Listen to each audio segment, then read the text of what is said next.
Hey guys, I wanted to talk quickly about renovation loans. There are a lot of renovation loans out there that we want to be aware of that are available to you. So if you're interested in purchasing a house that may need some renovation and or you currently own a house and want to do a renovation, it's a great loan.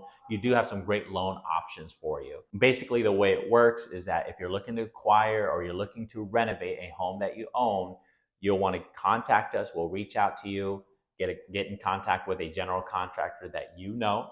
We'll get a bid outline of the work that needs to get done.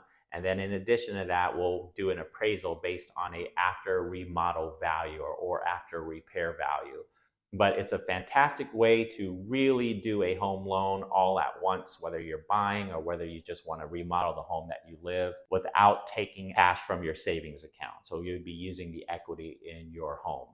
If this is a purchase, then we certainly can include the renovation costs into your loan as well. But it's a good way to get competitive in a market or looking for homes that need a little bit of work or a major amount of work, but we certainly can work with you. But these renovation loans are not being used enough, so we feel like it's something that if you know more about, you actually use it more. So reach out to us. We'd love to talk with you about your renovation loan options.